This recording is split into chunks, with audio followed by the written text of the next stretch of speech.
আমাদের দেশ যে একটা সময় কৃষির উপর নির্ভরশীল হতো, এখন কৃষির পাশাপাশি প্রবাসীদের উপর অনেকটা নির্ভরশীল।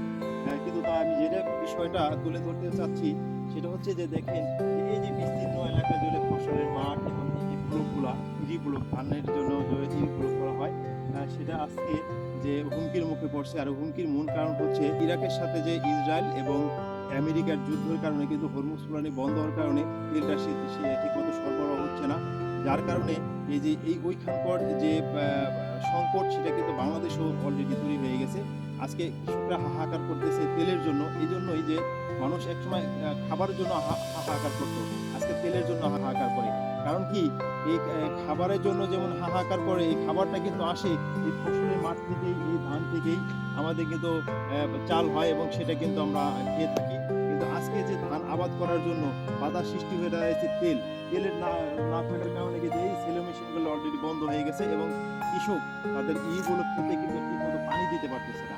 পানির অভাবে কিন্তু ক্ষেতগুলা অলরেডি শুকিয়ে যাচ্ছে, ধানগুলা অলরেডি মোটামুটি মরে যাওয়ার উপক্রম হয়ে যাচ্ছে। কি অবস্থায় আছেন বর্তমানে?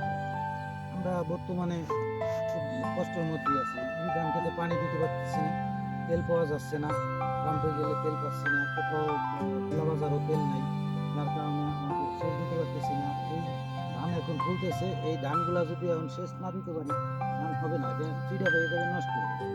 পাম্পে গেছি, বিভিন্ন দোকানে গেছি, নাই, না থাকলে আমি কোথায় যাবো? সরকারের কাছে একটা দাবি যে এই দেখেন যে বর্তমানে এত আমাদের মোটরসাইকেল গুলা হয়ে গেছে যে যেখানে অনেকগুলা জ্বালানি লাগে এবং অনেক তেল লাগে, সেই জন্য কিছু কিছু ক্ষেত্রে এই আমাদের কৃষক বাঁচবে দেশ, বাঁচবো আমরা।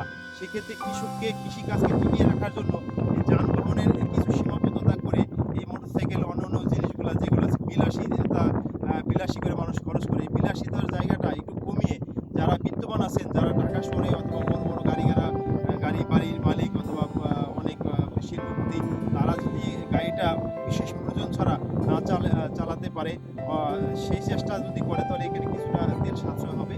পাশাপাশি যে কিছু কিছু যানবাহন আছে যেটা বিলাসিতায় মানুষ ব্যবহার করে, সেই বিলাসিতাটা একটু কমিয়ে এনে যদি আমরা এই কৃষি ক্ষেত্রে একটু জোর দিতে পারি এবং এদিকে মানুষ দৃষ্টি দিই।